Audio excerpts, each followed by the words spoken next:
اعوذ باللہ من الشیطان الرجیم بسم اللہ الرحمن الرحیم رب اشرح لی صدری ویسر لی امری واحلل عقدۃ من لسانی یفقہوا قولی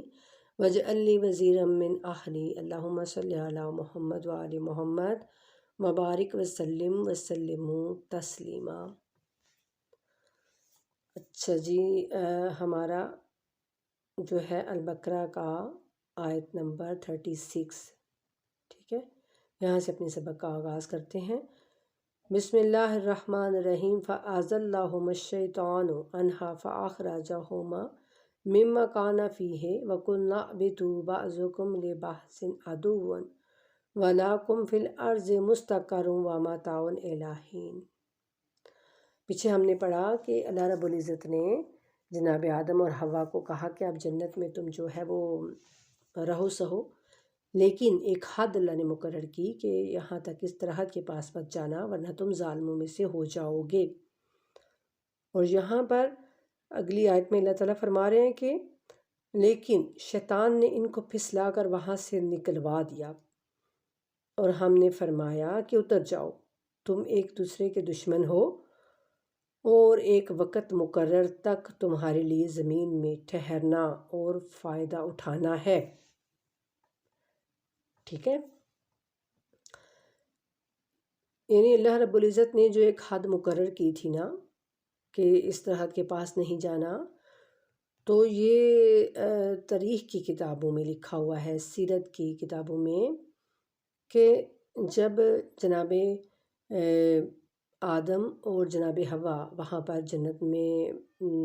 چلتے پھرتے رہتے، گھومتے پھرتے رہتے، تو شیطان سے یہ جو ہے وہ اس کو کیسے منظور ہو سکتا تھا کہ وہ اتنی عیش میں تھا، وہاں پر وہ رہتا تھا، اور اس گھر سے اب نکلوا کے تو خود جناب آدم اور حوا وہاں پر رہ رہے تھے، اور وہ جو ہے وہ جنت پر نیچے زمین پر پھینک دیا گیا تھا، تو اس کو یہ کس طرح سے وہ پھر چین سے بیٹھ سکتا تھا؟ اس نے بہت کوششیں کی کہ میں کسی طرح جو ہے وہ اندر جو ہے وہ جاؤں جنت میں، تو کہتے ہیں کہ وہ پھر سانپ کے منہ میں بیٹھ کے تو جنت میں داخل ہوا کسی بھی طرح، اب نہ جانے اس نے کیا کہا ہوگا سانپ سے یا جو بھی، تو وہ جنت میں داخل ہوا اور جناب آدم اور حوا سے کہا کہ ان کو بہکانا شروع کر دیا کہ یہ اس لیے تم کو اللہ تعالیٰ نے منع کیا ہے کہ جب تم اس کا پھل کھاؤ گے تو تم ہمیشہ زندہ رہو گے، یا پھر اس کا ٹیسٹ بہت اچھا ہے، بہت جو بھی، یعنی کہ اس نے بہکانا شروع کر دیا، اور آخر کار جو ہے وہ ایسا وقت آیا کہ جناب حوا نے کہا کہ آدم ہم جو ہے وہ نہیں اس کو کھاتے، اللہ نے ہمیں کھانے سے منع کیا ہے، چکھنے سے تو نہیں، تو ہم تھوڑا سا اس کو ٹیسٹ کر لیتے ہیں، ٹھیک ہے۔ تو پھر وہ انہوں نے جو ہے وہ اس کو ٹیسٹ کر لیا۔ تو یہ بات کہ اللہ رب العزت نے مرد کے اندر بعض خصوصیات ایسی رکھی ہیں جو عورت میں نہیں ہے، ٹھیک ہے۔ عورت جو ہے وہ کم عقل ہے، اس کا جلدی وہ بھول جاتی ہے، جیسا کہ اللہ تعالیٰ آگے جا کے جب گواہوں کا آئے گا تو مرد کی ایک گواہی ہوتی ہے نا، تو اللہ رب العزت نے کہا کہ جب مرد نہ ملے کوئی تو پھر 2 عورتوں کی گواہی لے لو، اور 2 عورتوں کی گواہی یعنی تسلیم کی جائے گی کہ اگر ایک بھول جائے تو دوسری یاد دلا دے، یعنی وہ جو کم عقلی والی بات یا پھر اس طرح کی، تو وہ اللہ رب العزت نے خود جو ہے قرآن میں فرمایا ہے۔ تو بے شک ہم سب عورتیں ہیں، لیکن جو کمی بیشی ہے وہ ایکسیپٹ کرنی چاہیے سب کو۔ تو اللہ رب العزت نے جب یہ سب ان سے کہہ دیا سارا کچھ، تو پھر اب جناب حوا نے کہا کہ آدم ہم تھوڑا سا ٹیسٹ کر لیتے ہیں، اور انہوں نے وہ ٹیسٹ کیا، ٹھیک ہے، تھوڑا سا کھایا نہیں، لیکن جو ہی انہوں نے ٹیسٹ کیا تو جو سب سے پہلا کام ان کے ساتھ ہوا کہ وہ ان کا لباس اتر گیا، وہ جو جنتی لباس اللہ نے ان کو پہنایا تھا وہ اتر گیا، تو وہ بہت پریشان ہوئے اس بات سے، اور وہ اپنے جسم کو جو ہے وہ جنت کے پتوں سے، وہ درختوں کے پتوں سے ڈھانپنے لگے، اور اس پریشانی کے عالم میں جب وہ تھے تو اللہ رب العزت کی جو ہے وہ آواز آئی کہ میں نے تم سے کہا تھا نا کہ اس کے بہکاوے میں مت آنا، تو تو آخر اس نے تم کو بہکا دیا، تو اب تم جو ہے وہ اتر جاؤ، زمین پر چلے جاؤ، اور تم سب یعنی ایک دوسرے کے دشمن ہو، یعنی یہ شیطان ہمیشہ تمہارا دشمن رہے گا، یہ کبھی بھی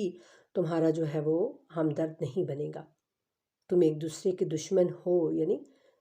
شیطان، اور اللہ رب العزت چاہتے ہیں کہ انسان بھی شیطان کا دشمن بن کے رہے، لیکن جہاں تو انسان جو ہے وہ شیطان کو اپنا بہترین دوست بنائے ہوئے ہے، آج کل جو ہو رہا ہے ہمارے سامنے، اللہ تعالیٰ ہم سب کو معاف کریں۔ تو اللہ رب العزت نے فرمایا کہ تم سب ایک دوسرے کے دشمن ہو، اور ایک وقت مقررہ تک تمہیں وہاں رہنا ہے، ٹھیک ہے، وقت مقررہ تک، ہمیشہ ہمیشہ کے لیے اللہ رب العزت نے نہیں کہا کہ تم کو ہمیشہ ہمیشہ کے لیے زمین میں ٹھہرنا ہے،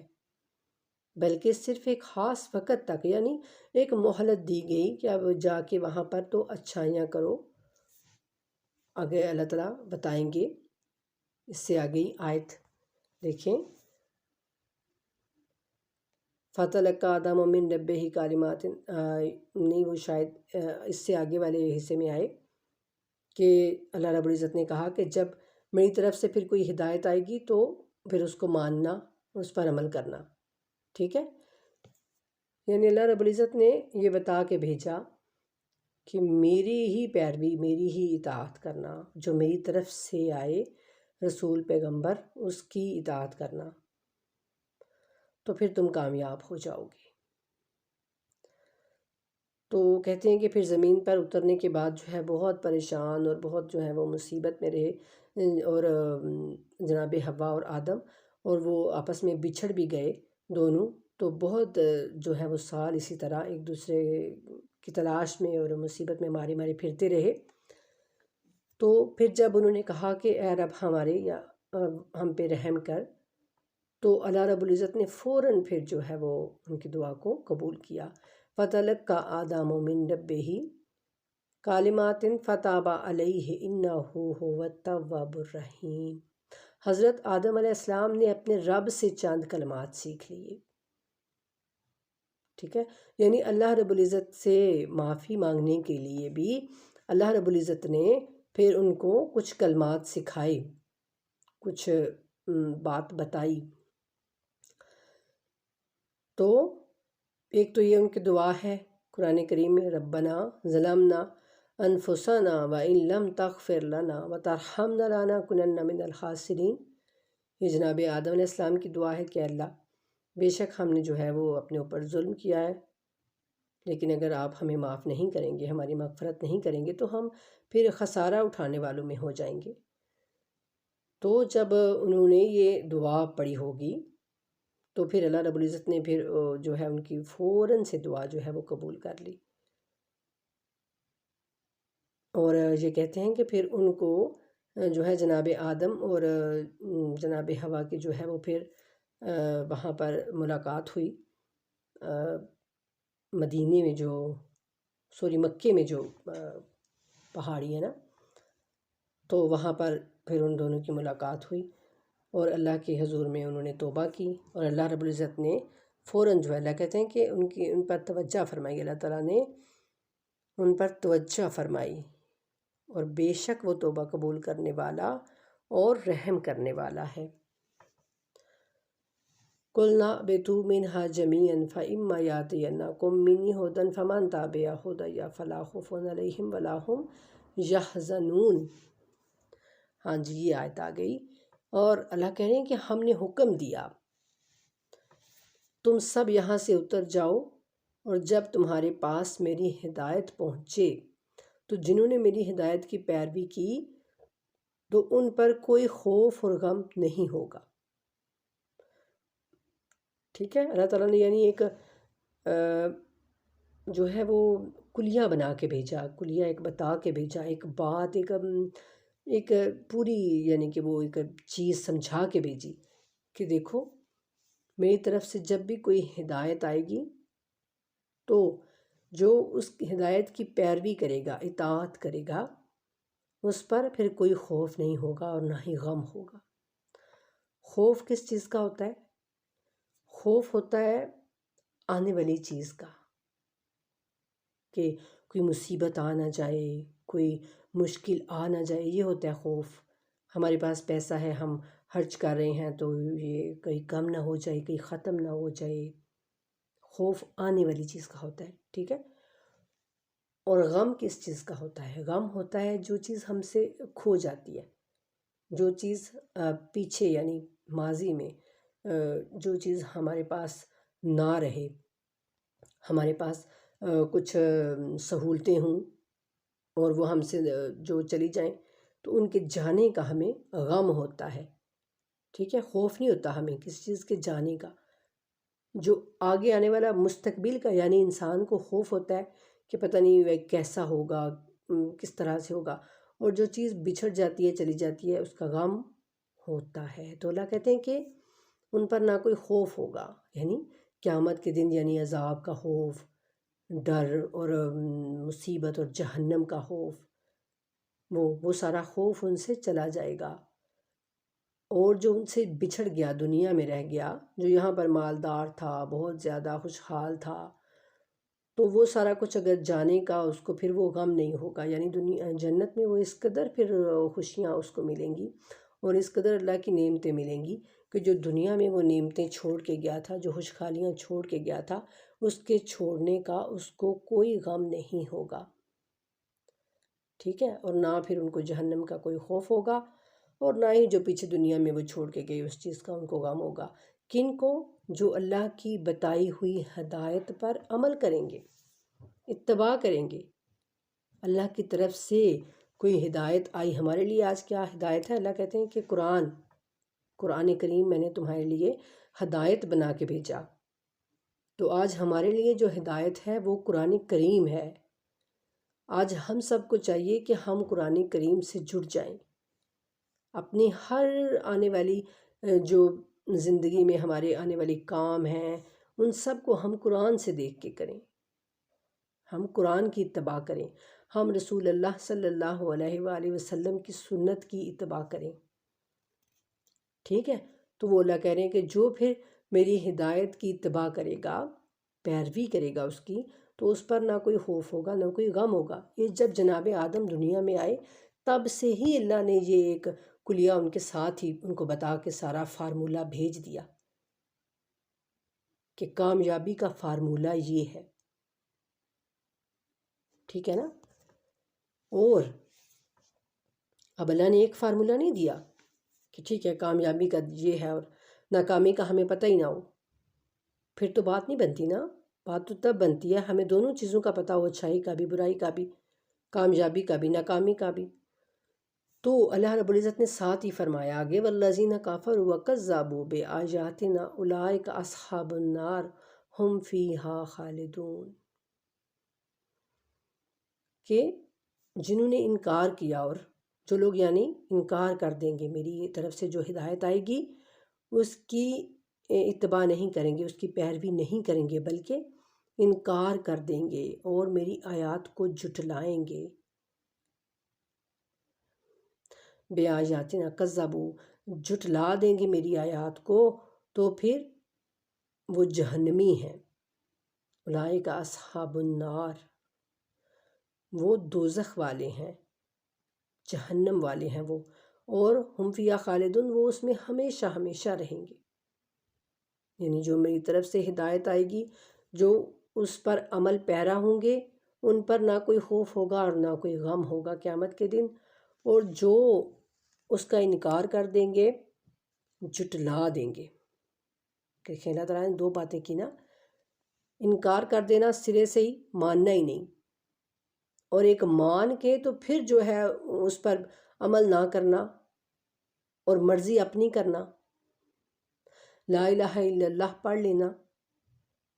لیکن اپنا جو معبود ہے وہ اپنی خواہشوں کو بنانا، اپنی مرضیوں کے مطابق اپنی زندگیاں گزارنا، اور اللہ کو صرف وہ ہے، وہ ہم آپ کو سجدہ کر رہے ہیں، اللہ ہم آپ کو نماز پڑھ رہے ہیں، بس آپ کے لیے یہی کافی ہے۔ باقی جو زندگی ہے ساری وہ ہم اپنی مرضی سے گزاریں گے، جس طرح سے مرضی ہوگا ہم سوئیں گے، جیسا مرضی ہوگا اٹھیں گے، جیسا مرضی ہوگا ہم لباس پہنیں گے، جیسا مرضی ہوگا ہم کھائیں گے، پئیں گے، گھومیں گے، پھریں گے، سارا کچھ اپنی مرضی سے کریں گے، تو پھر وہ ہوتا ہے جھٹلانا۔ تو اللہ کہتے ہیں جس نے کفر کیا اور جس نے جھٹلا دیا تو وہ جہنم والے ہوں گے، اور وہ ہمیشہ ہمیشہ اس میں رہیں گے۔ کوئی یہ نہیں کہ 2-4 دن رہیں گے، بالکل بھی نہیں۔ اللہ کہتے ہیں کہ اس میں ہمیشہ ہمیشہ تمہیں رہنا ہوگا، کوئی کمی بیشی نہیں ہوگی۔ یہاں تک یہ بات جناب آدم علیہ السلام کا قصہ یہاں پر ابھی ختم ہوا، آگے جا کے انشاءاللہ پھر بار بار اللہ تعالیٰ رپیٹ کرتے ہیں، اور اسی لیے نا رب العزت رپیٹ کرتے ہیں کہ میرا بندہ جو ہے وہ بھولنے والا ہے، وہ جلدی بھول جاتا ہے باتوں کو، تو اللہ تعالیٰ پھر یاد دلا دیتے ہیں۔ ہم پھر بھول جاتے ہیں، اللہ تعالیٰ پھر یاد دلا دیتے ہیں۔ کتنے رحمان اور رحیم ہے ہمارے پروردگار۔ تو وہ جناب آدم کا قصہ اب یہاں پر ختم، اور آگے یہ جو قصہ شروع ہو رہا ہے یہ بالکل ہم سے ملتی جلتی قوم ہے، جس کا قصہ اللہ تعالیٰ ہمیں بار بار قرآن میں بتا رہے ہیں۔ یہ قصہ بھی اور جناب آدم علیہ السلام کا قصہ بھی قرآن میں بہت زیادہ بار رپیٹ ہوگا، بہت زیادہ بار۔ ٹھیک ہے، یہ قصہ ہے جناب یعقوب علیہ السلام کی اولاد کا، ان کے جو ماننے والے تھے، جو ان کے سارے پیروکار تھے، جناب یعقوب علیہ السلام کے،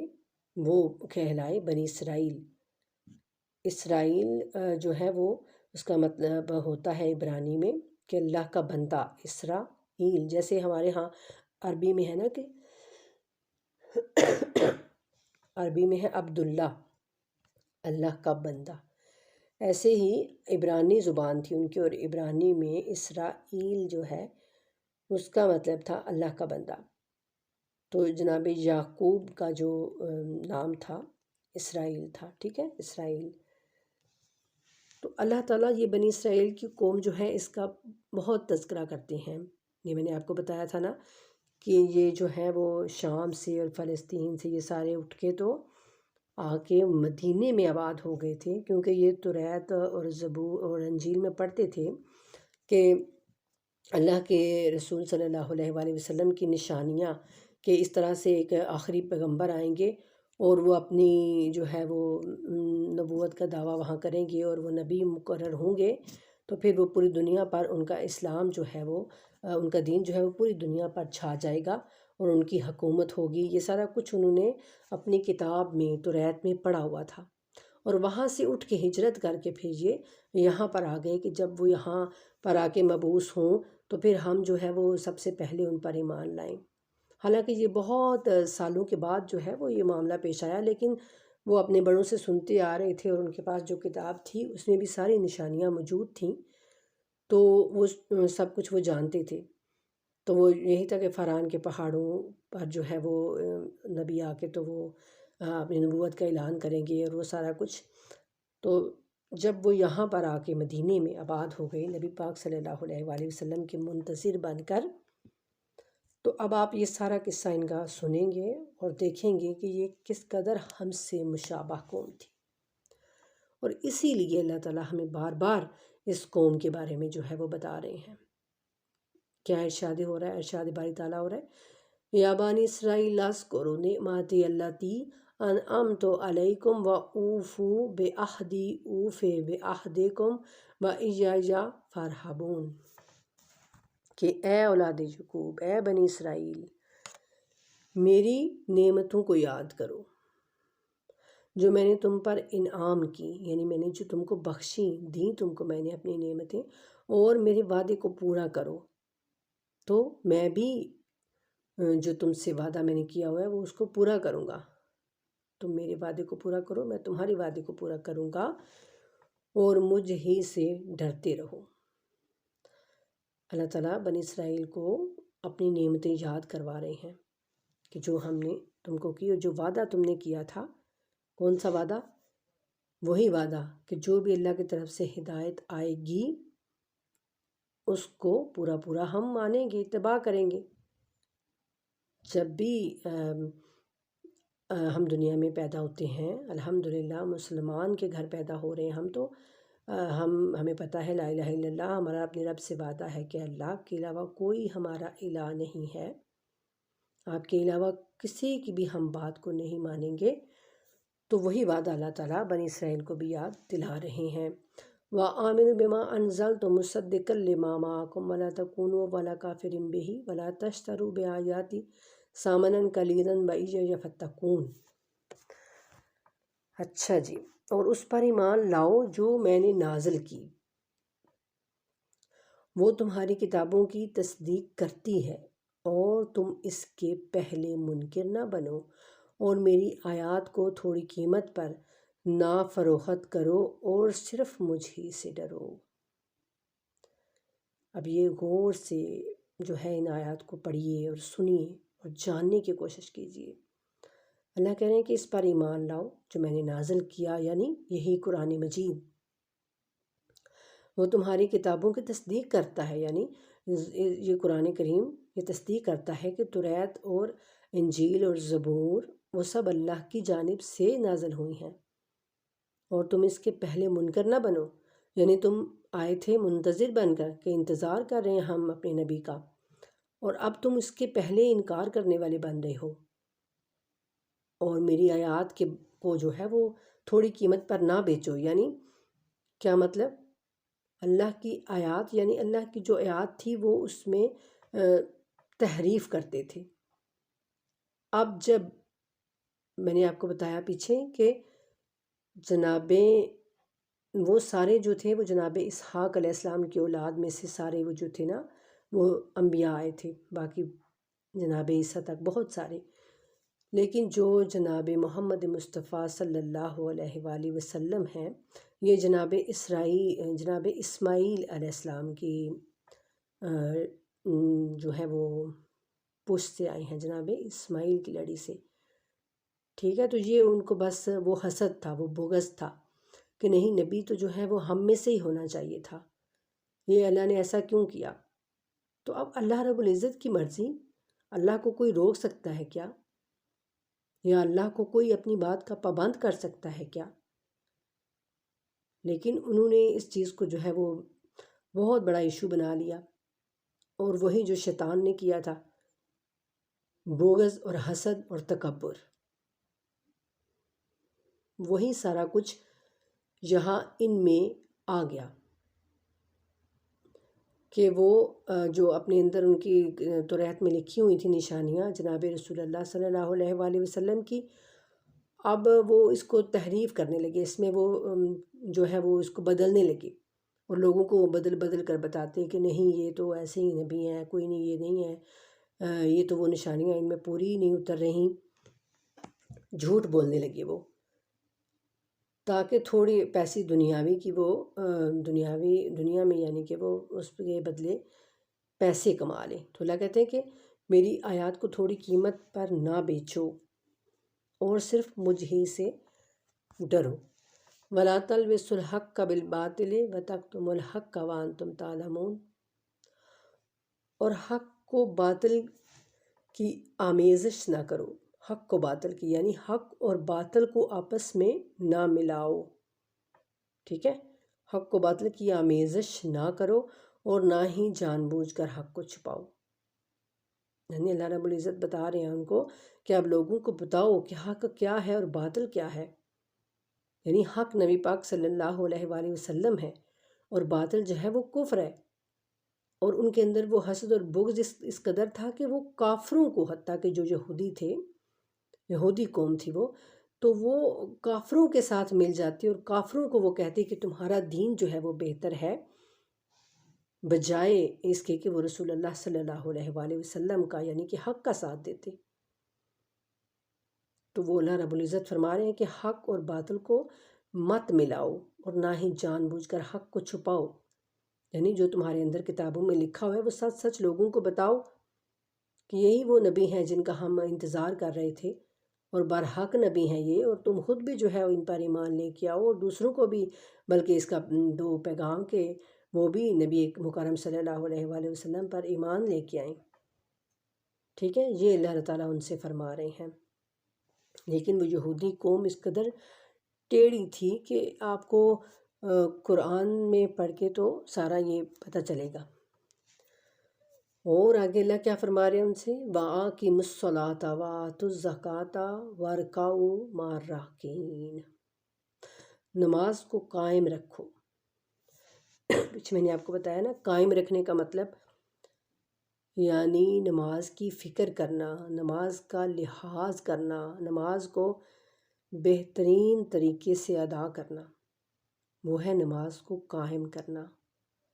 5 وقت کی نماز پابندی کے ساتھ ادا کرنا۔ اس کا مطلب کہ اب جیسے آج ہم چھوڑے بیٹھے ہیں نا نماز کو، وہ بھی اسی طرح چھوڑ بیٹھے تھے، تو اسی لیے اللہ تعالیٰ ان کو یاد دلا رہے ہیں کہ نماز کو قائم رکھو اور زکوٰۃ کو ادا کرو۔ زکوٰۃ بھی انہوں نے ترک کر دی ہوگی، اور رکوع کرنے والوں کے ساتھ رکوع کرو، یعنی باجماعت نماز ادا کیا کرو۔ آج ہم بھی دیکھتے ہیں ہمارے گھروں میں بھی آج کل یہی ہو رہا ہے، اول تو استغفر اللہ ثم استغفر اللہ نماز جو ہے وہ بہت ہی کم لوگ ہیں جو پڑھتے ہیں۔ اللہ تعالیٰ ہم سب کو نماز کی توفیق دے، اور ماشاءاللہ سے بہت سارے لوگ ایسے بھی ہیں جو نماز پڑھتے ہیں، پابندی کرتے ہیں اس کی، ایسا نہیں ہے کہ سبھی چھوڑ بیٹھے ہیں، لیکن ایک جو زیادہ لوگوں کا طبقہ ہے نا، اس کے بارے میں بات کر رہی ہوں آپ سے، کہ وہی آج ہمارا بھی حال ہے۔ نماز کو بھی ہم چھوڑ بیٹھے ہیں، زکوٰۃ کا بھی بس اللہ ہی حافظ ہے، اور باجماعت نماز جو مردوں کو کہا گیا وہ بھی ہم دیکھتے ہیں کہ بہت کم مرد ہیں۔ آپ سب دیکھتے ہوں گے کہ مسجدیں تو بہت ساری بنی ہوئی ہیں، لیکن نمازی بہت کم ہوتے ہیں، ہر جگہ پہ یہی حال ہے۔ تو ان کو بھی اب یہ اللہ تعالیٰ ان کو ساری باتیں یاد کروا رہے ہیں، لیکن اب اللہ تعالیٰ ہمیں بتا رہے ہیں، دیکھیے نا یہ مصلحت، یہ اللہ تعالیٰ کا سمجھانے کا انداز دیکھیے ذرا، کہ ایک قوم کی مثال دے دیں کہ اللہ تعالیٰ سمجھا رہے ہیں باتوں ہی باتوں میں، کہ نماز کو قائم رکھو اور زکوٰۃ کو ادا کرو اور رکوع کرنے والوں کے ساتھ رکوع کرو۔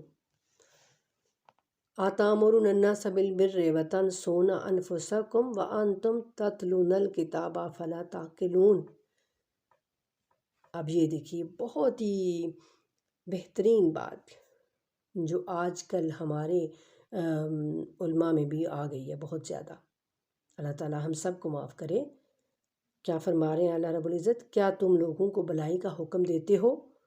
اور اپنے آپ کو بھول جاتے ہو، حالانکہ تم کتاب پڑھتے ہو، کیا تم پھر بھی عقل نہیں کرتے؟ دیکھیں کس قدر خوبصورت بات اور خوبصورت انداز ہے اللہ رب العزت کا۔ اللہ تعالیٰ کہتے ہیں کہ تم دوسروں کو بھلائی کا حکم دیتے ہو، دوسروں کو تم کہتے ہو کہ یہ اچھا کام کرو، کوئی بھی یعنی اچھا کام کرنے کا حکم دینا بہترین بات ہے، یہ حکم دینا، لیکن اللہ رب العزت چاہتے ہیں کہ انسان جو کہتا ہے وہ خود بھی کرے، ٹھیک ہے؟ اس کا قول بھی تب ہی فائدہ مند ہے اگر اس کے قول کے مطابق اس کا فعل بھی ہو۔ اس کے قول کے مطابق اگر اس کا فعل ہوگا تو وہ زیادہ اثر رکھے گا، بجائے اس کے کہ اس کا قول کچھ اور ہو، اس کا فعل کچھ اور ہو، یعنی وہ زبان سے کچھ اور کہتا ہو، لیکن جو اس اپنے اندر وہ جو کام کرتا ہو، لوگ اس کو دیکھتے ہوں کہ یہ جو خود کہتا ہے یہ خود ایسا کرتا تو ہے نہیں۔ اور اللہ مجھے معاف کرے، آج کل ہم سب دیکھتے ہیں نا، یہ بہت ہو گیا، آج بہت ہو رہا ہے۔ میں کسی کے بارے میں کوئی ایسی بات نہیں کرنا چاہتی ہوں، لیکن ہم اپنے ارد گرد خود دیکھ سکتے ہیں، سب کو پتہ ہے، سب اپنے اپنے گریبانوں میں جان کے اپنے ارد گرد دیکھیں، سب ہم سب کو سب پتہ ہے، یہ جو بات اللہ کہہ رہے ہیں ہمیں پتہ ہے کہ ہم دوسروں کو اچھائی کا حکم دیتے ہیں، لیکن اب جب اپنی باری آتی ہے تو پھر ہم جو ہے ڈھیلے پڑ جاتے ہیں، ہم کہتے ہیں کہ اچھا ہاں جب چلیں، پھر اس میں ہم یہ چاہتے ہیں کہ ہماری باری جب آئے تو پھر کوئی نہ کوئی اس میں سے سولوشن نکل آئے، کوئی نہ کوئی ایسا طریقہ کہ ہم بس نہ اس سے بچ جائیں۔ سوری، تو یہ بات اللہ رب العزت کر رہے ہیں کہ جو تم اچھا کام کرنے کے لیے اگر کہتے ہو نا کسی کو، تو خود بھی وہ سب سے پہلے بڑھ کے کرو۔ حالانکہ تم کتاب کو پڑھتے ہو، یعنی قرآن کو زیادہ جو عالم ہوتا ہے، ایک اچھا مولوی ہوتا ہے، مفتی ہوتا ہے، خطیب ہوتا ہے، مظاہرہ ہے وہ زیادہ سے زیادہ وہ قرآن کریم کو پڑھتا ہے، سنتے رسول صلی اللہ علیہ وآلہ وسلم کو وہ زیادہ انڈرسٹینڈ کرتا ہے، جاننے کی کوشش کرتا ہے، تبھی وہ ممبروں پہ آ کے تو بیٹھتے ہیں، تبھی وہ خطابت کا ان کو شرف ملتا ہے نا۔ تو وہ اللہ تعالیٰ فرما رہے ہیں کہ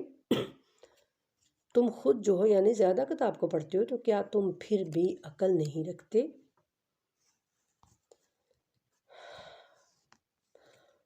اور وَاسْتَعِینُوا بِالصَّبْرِ وَالصَّلَاةِ، اس بات کو بہت زیادہ جو ہے وہ لوگ اس پہ فوکس بہت زیادہ اس پہ کرتے ہیں بات کہ جی اس سے جو ہے استعانت، یعنی آپ صبر سے اور مدد سے، اللہ نے کہا ہے کہ مدد طلب کر لیں صبر سے اور نماز سے، تو اس کا مطلب کہ ہم کسی سے بھی مدد طلب کر سکتے ہیں۔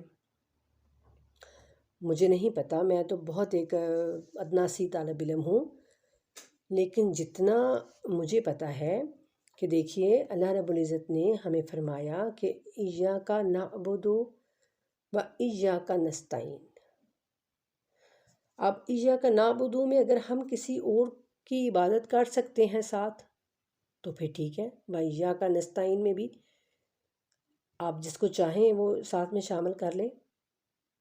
لیکن اگر ایاک نعبد میں یہ حتماً ہے کہ ہم اللہ، اے اللہ ہم تیری عبادت کریں گے، تو پھر وَإِيَّاكَ نَسْتَعِينُ میں بھی خدا را اون استعانت مدد صرف اور صرف اللہ سے کیجیے، طلب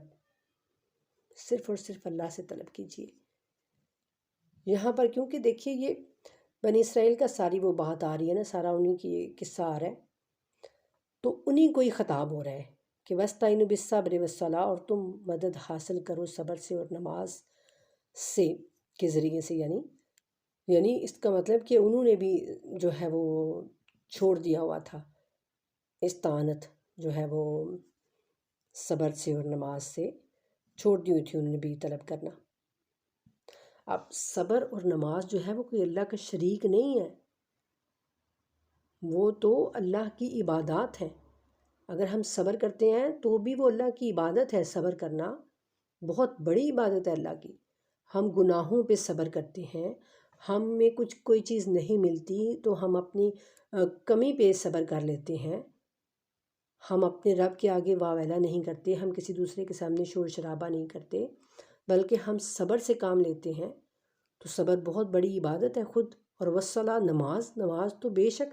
اللہ کے ساتھ جوڑنے کا، اللہ سے کنیکٹ کرنے کا بہترین ذریعہ ہے نماز۔ یعنی رسول اللہ صلی اللہ علیہ وآلہ وسلم کی معراج کیا ہے؟ آسمان پہ جانا، اللہ سے ملاقات کرنا، اللہ کا قرب حاصل کرنا، وہ رسول اللہ کی معراج ہے۔ اور ایک مومن کی معراج کیا کہا گیا کہ صلاۃ، نماز جو ہے وہ مومن کی معراج ہے، یعنی مومن کو وہ اپنے رب سے قریب کر دیتی ہے۔ تو پھر نماز اور صبر کا جو ہے وہ یہ کوئی ایسی چیزیں نہیں ہیں کہ یہ اللہ کا شریک بن جائیں گی اور ہم کسی اور کو بھی اس طرح سے کہہ لیں تو وہ کوئی فرق نہیں پڑے گا جی۔ تو خدا را اس چیز کو مد نظر رکھا کریں۔ اس کو مجھے نہیں پتہ، مجھے معاف کیجیے گا اگر میں کہیں پر غلط ہوں، لیکن جب ہم قرآن کریم کو پڑھتے ہیں تو پھر، اور جب ہم رسول اللہ صلی اللہ علیہ وسلم کی حدیث مبارکہ کو پڑھتے ہیں، جب ہم ائمہ علیہم السلام کے اقوال کو پڑھتے ہیں، تو وہاں سے بھی ہمیں یہی درس ملتا ہے جناب، کہ اللہ کے علاوہ کوئی ہمارا الہ نہیں، اللہ کے علاوہ کوئی مددگار نہیں، اللہ کے علاوہ کوئی عبادت کے لائق نہیں، اور اللہ کے علاوہ کسی اور کی تعریف اس طرح سے نہیں کی جا سکتی جس طرح سے اللہ کی تعریف کی جا سکتی ہے۔ ٹھیک ہے، تو یہ اللہ تعالیٰ ان سے کہہ رہے ہیں، کن سے؟ بنی اسرائیل سے، وَاسْتَعِينُوا بِالصَّبْرِ وَالصَّلَاةِ، اور تم مدد حاصل کرو صبر اور نماز سے، وَإِنَّهَا لَكَبِيرَةٌ إِلَّا عَلَى الْخَاشِعِينَ، اور اللہ کہتے ہیں کہ نماز جو ہے وہ دشوار ہے، بڑی دو بھر ہے نماز، مشکل لگتی ہے لوگوں کو، لیکن ان کو نہیں لگتی جو میرے عاجزی کرنے والے بندے ہیں، جن کے اندر خشیت ہے، جن کے اندر یعنی جو مجھ سے ڈرتے ہیں، جن کے اندر میرا خوف ہے، ان کو پھر یہ جو نماز ہے نا، یہ دو بھر نہیں لگتی، یہ نماز ان کو مشکل نہیں لگتی، ان کو تو بڑا سکون دیتی ہے نماز۔ وہ تو فجر پڑھ لیتے ہیں تو ان کو ہوتا ہے ظہر کا ٹائم آئے ہم ظہر ادا کریں، پھر ان کو طلب ہوتی ہے کہ عصر اور مغرب پڑھیں، عشاء پڑھیں، یعنی ان پر یہ مصیبت نہیں لگتی، ان کو مصیبت۔ اور جو گناہ گار بندے ہیں جیسے نعوذ باللہ، وہ ان کو پھر جو ہے وہ استغفر اللہ یعنی ظاہر ہے ہم جیسے گناہ گاروں کو نماز جو ہے وہ مصیبت لگنے لگی ہے۔ آج ہمارے پاس اتنا ٹائم نہیں ہے کہ ہم اپنے رب کے سامنے جو ہے وہ سجدہ ریز ہو لیں۔ اللہ تعالیٰ ہم سب کے لیے آسانیاں پیدا کریں، اور بس اللہ تعالیٰ ہم سب کو اپنے قریب کر لیں۔ جب اللہ کا قرب محسوس ہوگا نا ہمیں، جب اللہ کے قریب ہو جائیں گے، تو پھر خود بخود جو ہے وہ ساری مصیبتیں اور دفع دور ہو جائیں گی۔ تو بس آپ سب سے بھی یہی گزارش ہے کہ 5 وقت کی نماز احسن طریقے سے ادا کیا کریں۔ آپ بھلے ہی آپ خالی فرض پڑھیں، آپ نہیں پڑھ سکتے اگر زیادہ، تو اپنے رب کے سامنے سجدہ تو کریں کم از کم، ٹھیک ہے؟ کوشش کریں کم سے کم شروع کریں، پھر انشاءاللہ اللہ تعالیٰ استقامت دیں گے اور زیادہ سے زیادہ ہوتی جائے گی۔ تو اللہ تعالیٰ ہم سب کے لیے آسانیاں پیدا کریں، ٹھیک ہے؟ وما علینا الا البلاغ المبین۔ اللہم صلی علی محمد وآل محمد وعجل فرجہم وفرجنا بہم برحمتک یا ارحم الراحمین، آمین ثم آمین یا رب العالمین۔ ٹھیک ہے جی، اپنا سب بہت خیال رکھیے گا، اللہ حافظ۔